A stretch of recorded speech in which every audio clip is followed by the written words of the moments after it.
Yeah, this video is going to go over evaluating piecewise functions. We're going to evaluate from the equation from a graph, and then we're going to also take a look at how we can figure out the equation of a piecewise function from the graph. All right, so a piecewise function, the first thing you have to be able to do is understand what information they're giving you and what they're telling you about the equation. So this part, like before the comma, or sometimes there's the word if after the rule, but these are the function rules. This is the side of the equation that you're going to be using to actually plug numbers in for x. So all three of those, this particular function has 3 pieces, but a piecewise function could have 2, it could have 10, it really doesn't matter. But this piece is where you're actually going to be plugging the numbers in for x. So the inequality pieces over here after the comma, these are called constraints or restrictions. And so that's actually the piece that we have to analyze first, because that's going to tell you which one of these 3 rules you're going to use. Because whenever you plug in x, you should only be using one of these pieces and you shouldn't ever be in a situation where you use more than one of these pieces. Remember that these are your notes, so pause the video when you need to, rewatch it if you need to. You should have all of these examples written down on your own paper and be bringing them to class so that you are ready to ask questions and do some examples together. All right, so it will be helpful if you remember your inequality symbols. The less than sign is the one that looks like this, like the letter L that you kind of squished. And so what this is telling you is if I give you a number to plug in that is less than 6, you're going to use this piece. Some of you, it might be helpful if you draw yourself a little number line. X is less than 6 would be an open circle on 6, and then everything to the left. All right, the middle piece, this actually means that the x's are in between 6 and 8. All numbers in between 6 and 8, including 6, because this is closed. This is less than or equal to, but not including 8.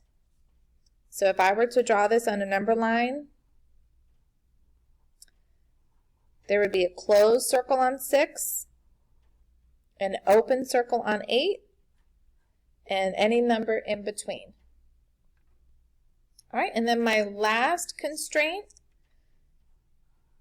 this is the piece we're going to use if I give you a number to plug in that's equal to 8 or greater than 8. That is a greater than or equal to sign.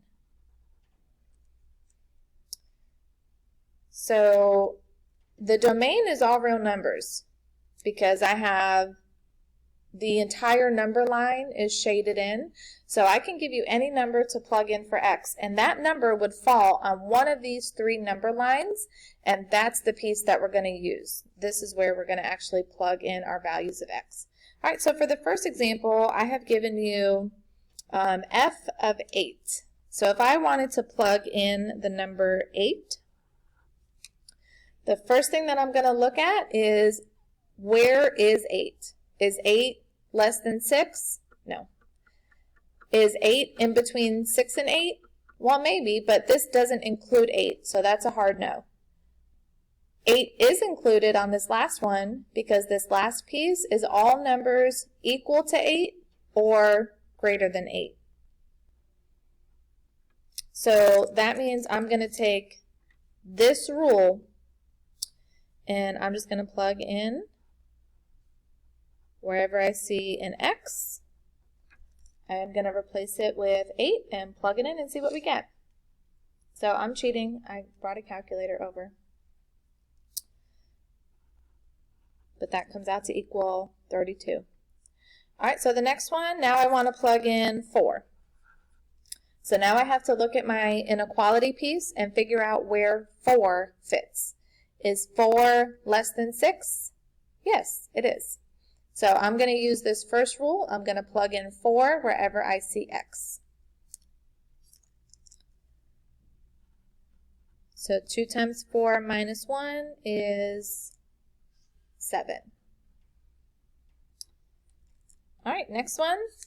Same thing. I'm going to look at 6 and figure out which piece includes the number 6. So it's not this first piece because that is open on 6, but this middle piece is closed. So this middle piece does include the number 6. So this is the rule that I'm going to use. Whenever you have a rule that is a constant, right? It's not 5x, it's just 5. That is your answer. That is the output for all of these. So the answer to this one is simply 5. Whenever your rule is a constant,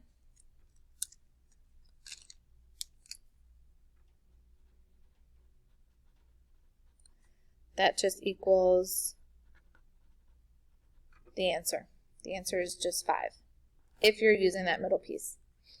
All right, so basically that's the whole way that you evaluate a piecewise function when you have the equations. You start by looking at the inequality pieces and figure out where the x that they gave you fits.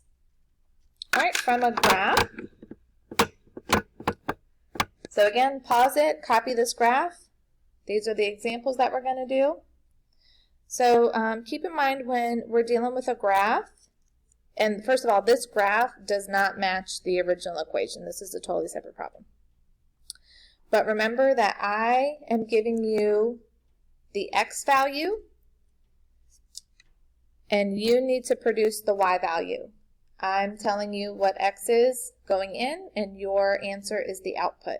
So I'm going to go on my graph to where I have an x of -3,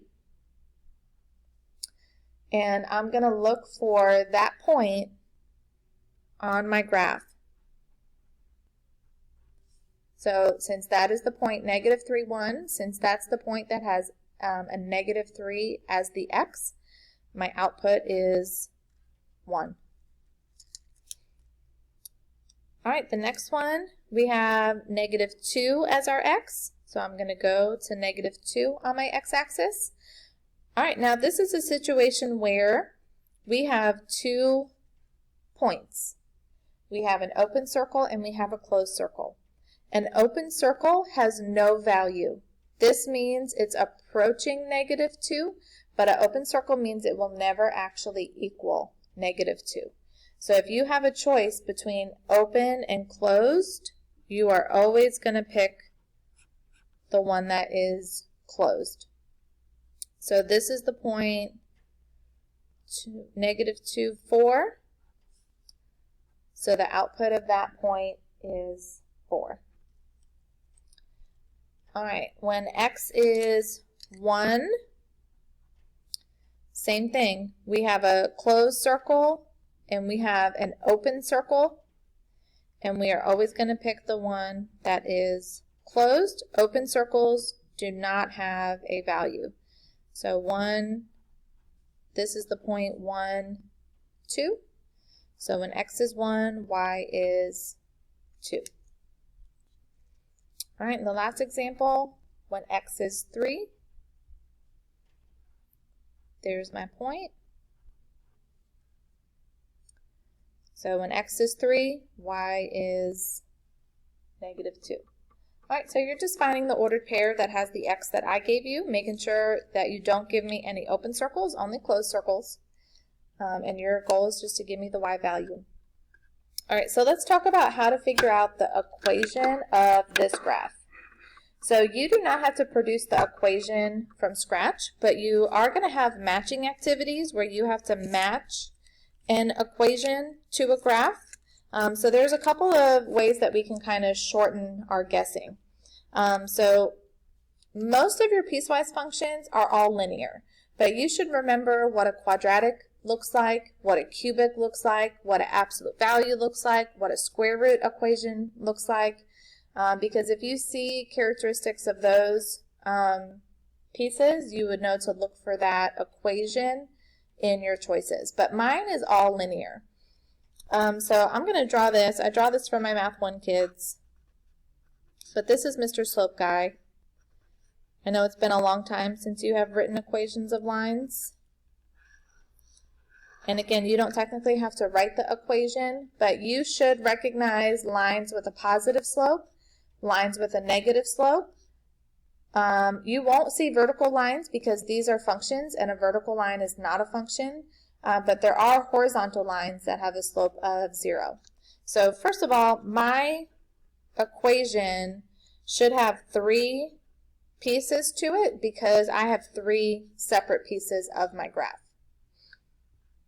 All right, so this first one, I can tell that it's going up. So I would be looking for a y equals mx plus b that was positive. Anytime you have a horizontal line, that is your constant. So because this is at 4, I would be looking for an equation that in the middle had just 4, not 4x, just plain old 4. And then I could tell this line is negative, so I would be looking for a negative mx plus b. All right, the easier thing to figure out is the starting points and the stopping points of each graph. So like this first piece, you see where the cutoff is, where that first piece ends and the new piece begins. So think about this, if I were to just lay this part of the graph flat, if this was a number line, then open circle on -2 and shaded to the left, this would be all x's, oh, I lied. This piece would be all x's that are less than -2. All right, the middle piece, again, if I were to lay that middle piece flat, this has a closed circle at -2 and an open circle on 1. So these x's are literally in between -2 and +1. Closed on -2, open on +1.